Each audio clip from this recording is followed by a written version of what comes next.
This is Roger Hoover with you from inside the Advantage Center at Bryant-Denny Stadium, joined by Alabama baseball center fielder TJ McCants as we talk about this great season that Alabama is putting together. And TJ, roll tide. Welcome to the Advantage Center. How's everything going for you? It's going good.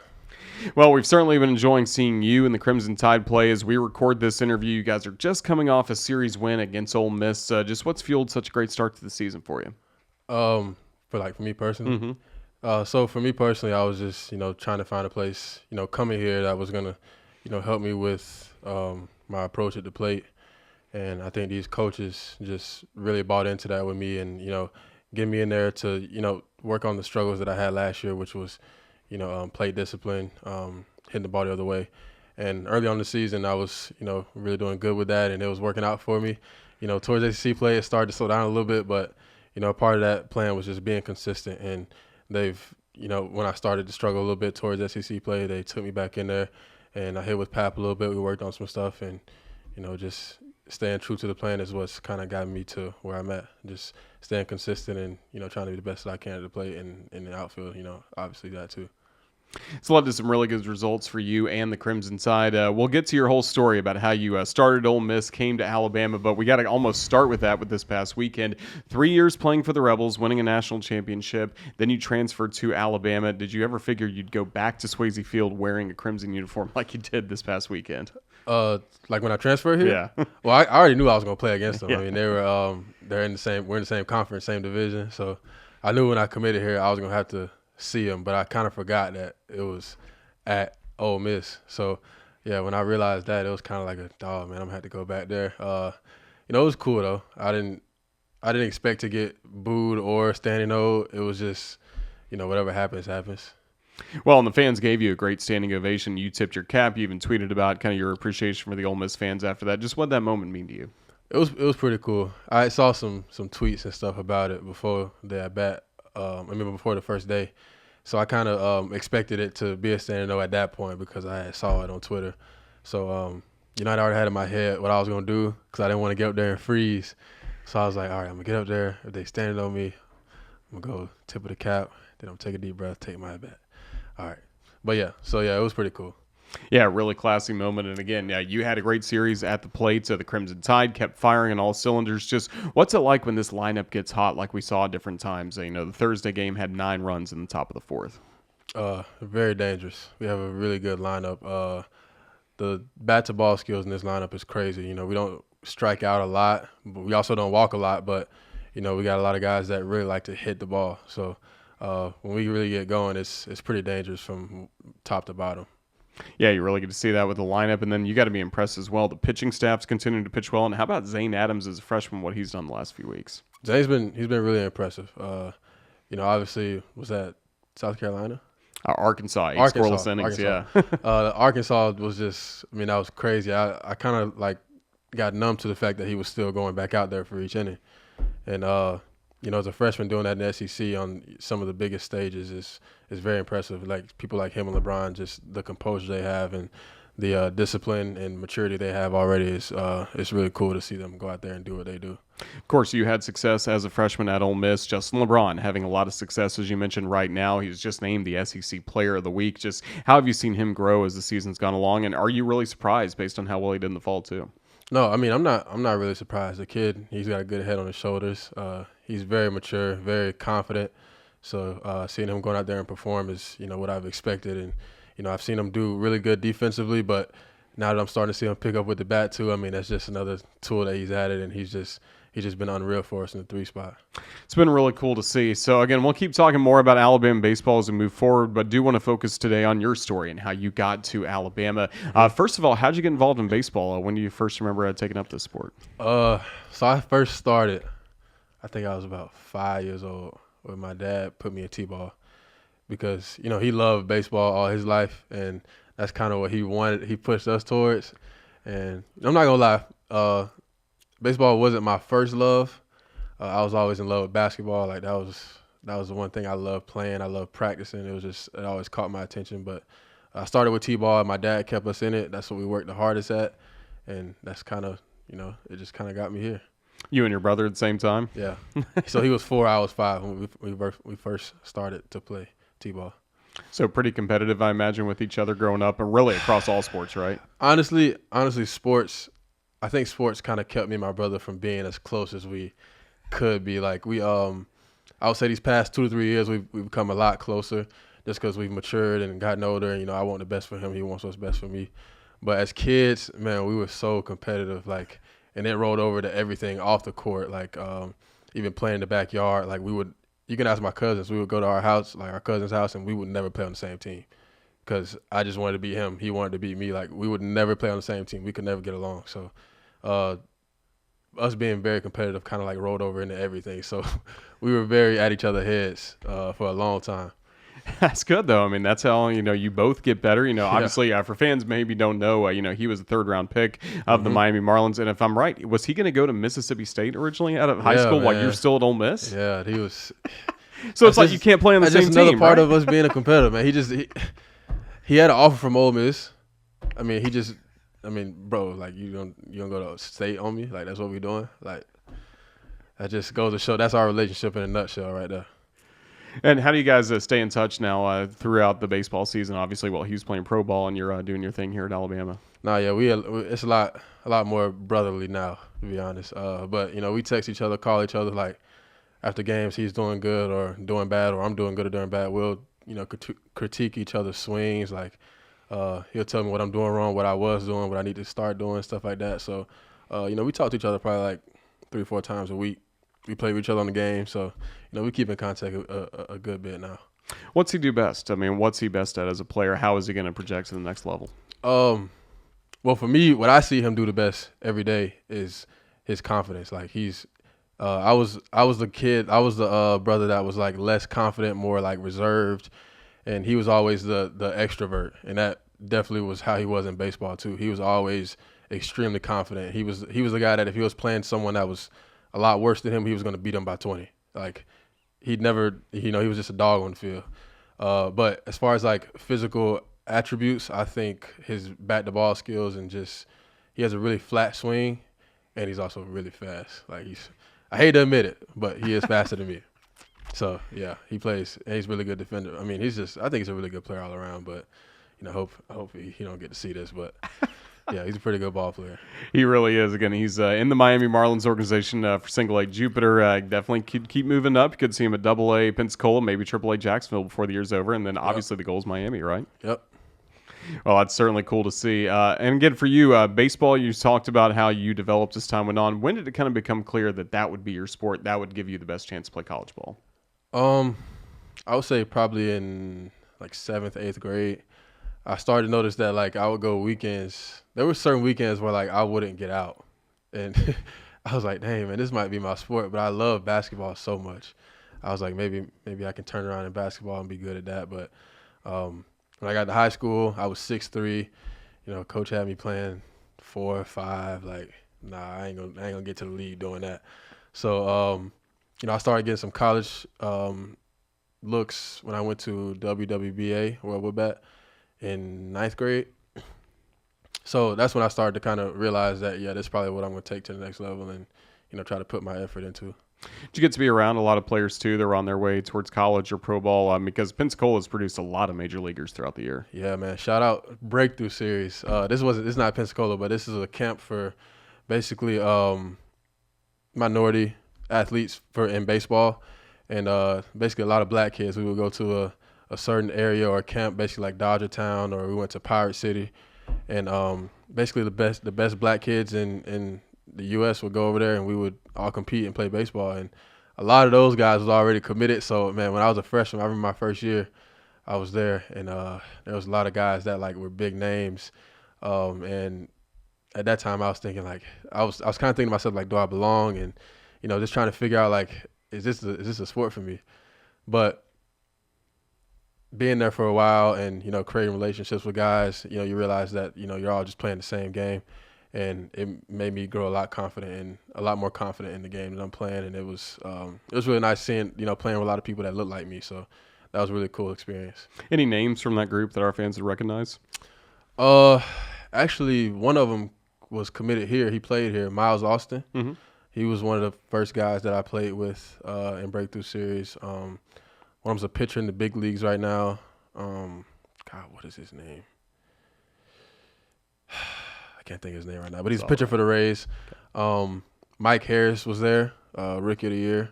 Marquise Grissom. There's a lot of guys that are. Lawrence Butler was there. There's a lot of guys that I can go down the list of names that some of them are still in the minors. Tink Hintz, like there's a lot of guys, but God, I can't leave out my boy Chandler Simpson either. So Kevo, God, I can go all day, but yeah, it's a lot of people that are still playing today. So yeah, it's pretty cool. It really is cool. And for you, again, out of high school, made the decision to join the University of Mississippi baseball program. What led to you signing there originally out of Pensacola Catholic? Honestly, I was just excited to get an offer from a big school. Like I didn't even know that. I hope nobody judge me for this, but I didn't even know that Ole Miss was like a baseball school when I first committed there. Like when I first got there and saw how big it was, I was like, dang, I really made a good decision when I was 15, 16 years old, because this is a huge baseball school and they really prioritize baseball here.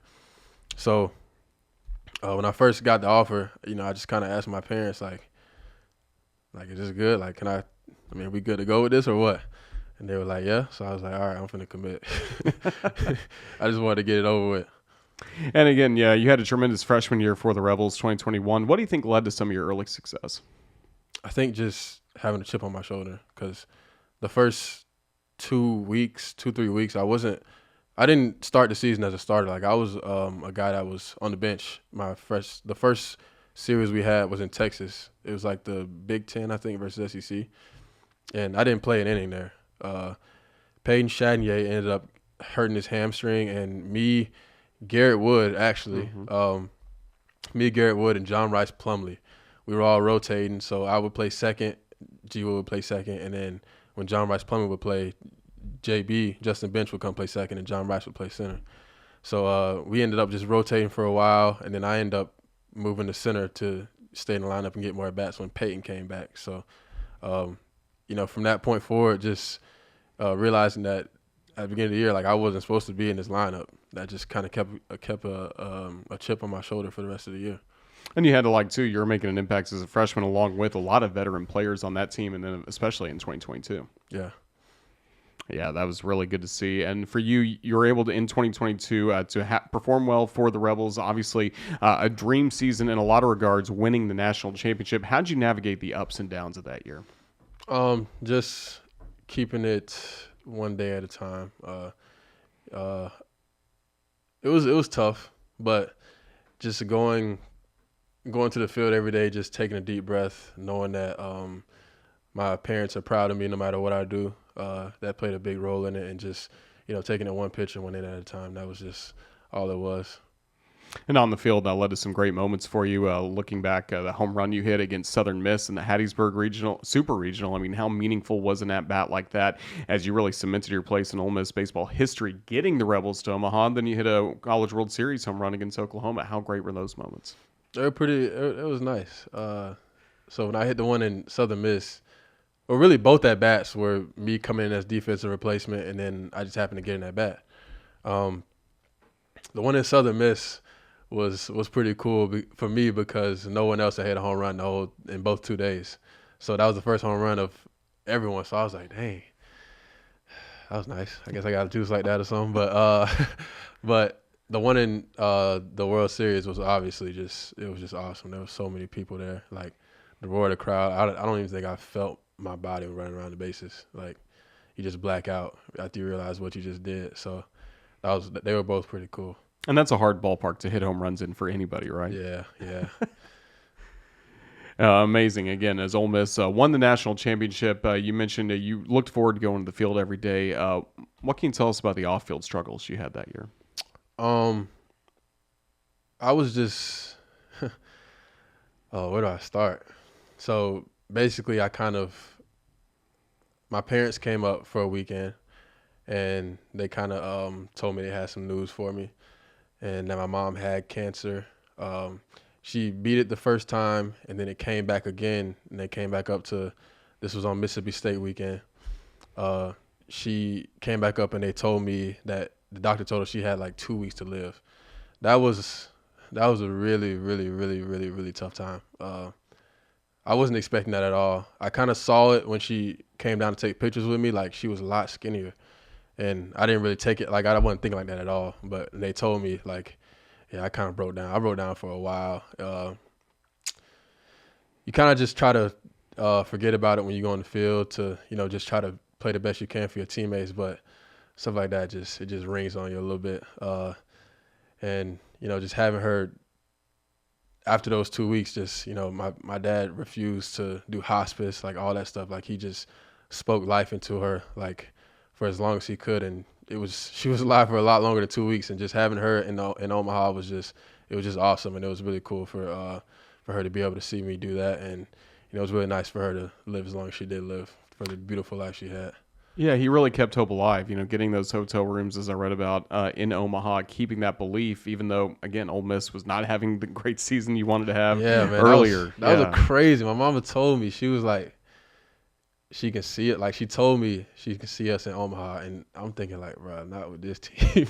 maybe next year or something. I don't know what she talking about, but no, she was talking about this year, and sure enough, we got there and won it. So that was pretty cool.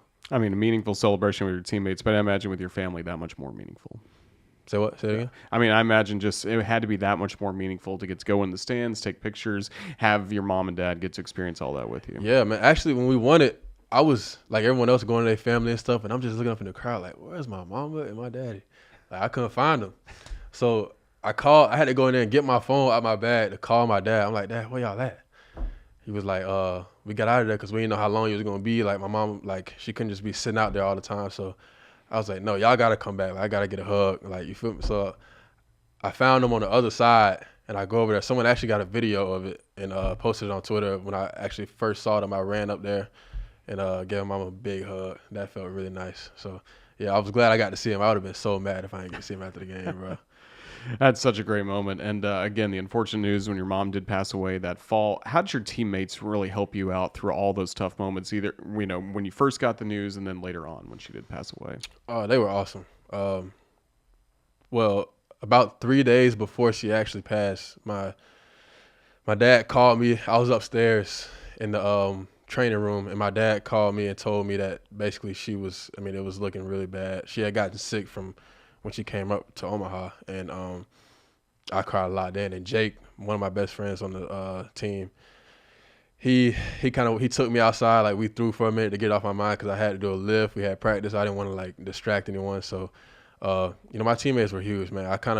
They were really good with not swarming me because I didn't really want people to feel bad for me. Like, we got a season to go, and I didn't want people just thinking, oh, TJ's down. We need to help TJ out. Like, I'm good. Like, I think I'm a pretty relaxed guy, and I was able to, keep going. It was tough, but, I had people in my corner, so it was hard to get through. But, I didn't really want people all over me, and they did a really good job of just keeping me up when I needed it. So I really appreciate those guys and the coaches as well. They were awesome.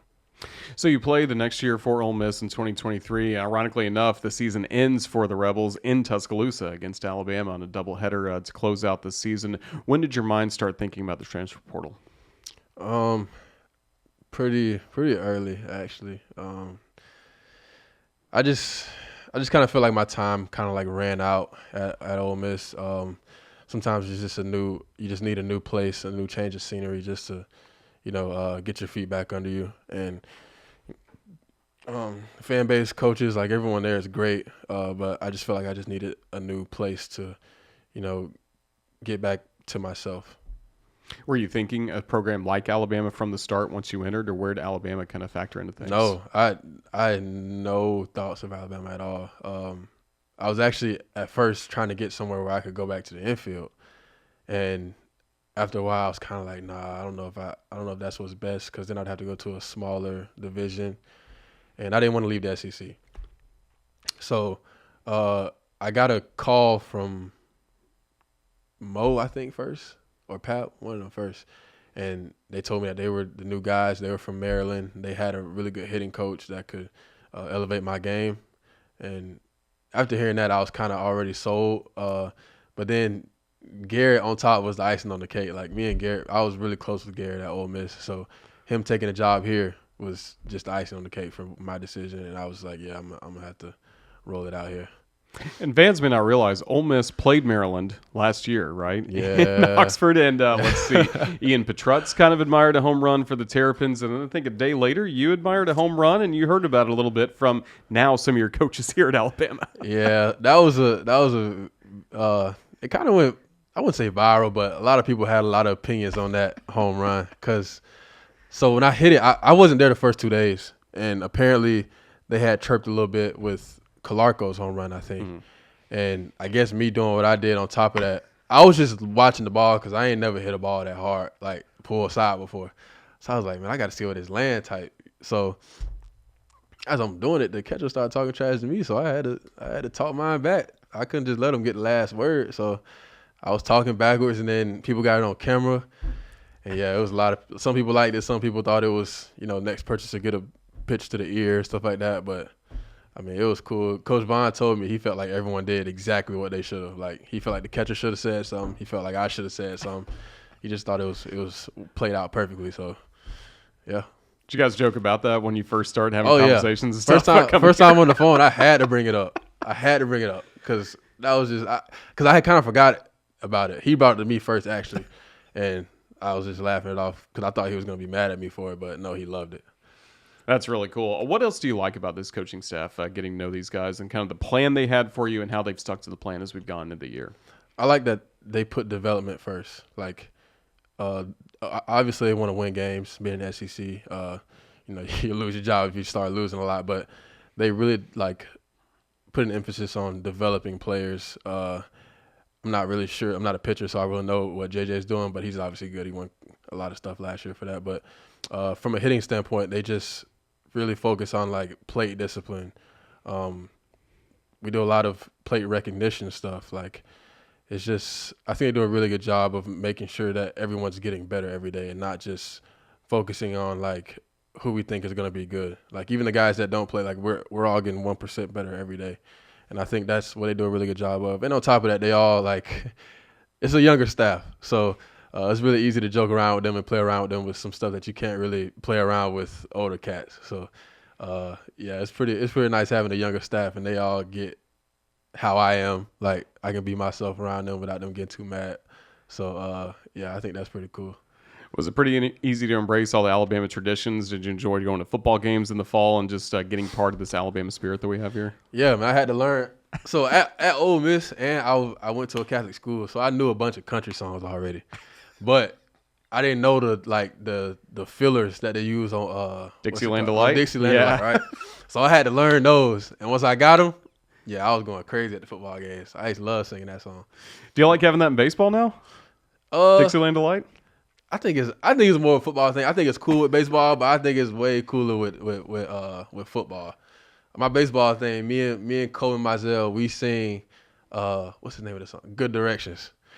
We sing that song to the top of our lungs every time. I love that song. I can imagine he sounds pretty good singing that. I mean, he's got a country accent. Oh yeah, that's saying it nicely. Bull the country as it gets. Yeah. That's really good. Well, the funny thing is about Dixieland Delight, I think it was the Arkansas series, maybe against South Carolina too. You guys scored in the bottom of the 8th every time after that got played. Yeah, I mean, maybe it's a good love song. I don't know. Have you enjoyed the atmosphere at the Joe, especially for some of the huge SEC weekends we've had? Yeah. I mean, they show up. Obviously, it ain't like Ole Miss when we was getting 12,000, 13,000, but they show up and you can feel the crowd. So I like it. Now, Evan Slide or William Hammer is mostly in right field. You're in center field. Do you hear a lot from the right field Rangers, the student section during the game? And did you hear a lot when you were playing for Ole Miss, so when you're coming to Alabama? So here in center field, I don't really hear. I can hear what they saying to him, but they mainly just be talking to Evan. They call him the captain, and he get a lot of love from the student section. But when I was at Ole Miss, you mean when I was playing for Ole Miss? Or when they heckle you or stuff like that? This past weekend? Or a year ago when you were playing for Ole Miss at Alabama? No, they didn't heckle me. Okay. Nah, they didn't do too much of that. Well, it's good to have them on your side now, right? Yeah, it is. Well, that's certainly cool. Coming up, Alabama's got Mississippi State on the road in Starkville, and then back home against LSU, and then on the road at Auburn. Can you believe the season's getting to this point where we only have 3 SEC weekends left? Yeah, man. It's crazy. This is my 4th year. It was my last year, so that's what I'm thinking about, man. I'm just trying to play every game the hardest I can because, it's about to be over with for me. So having to move on to the next level, hopefully. So, yeah, it's starting to get surreal at this point. You excited about what this team can accomplish? Oh yeah. I think if we just keep rolling with how we've been playing, pitchers throwing how they've been throwing, hitters just keep attacking at the plate, I think we'll do really good things. We'll look forward to seeing it. TJ McCants, thank you so much for all the time you've given us this week on Crimson Drive, driven by NASCAR. Best of luck. Roll Tide. Thank you for having me.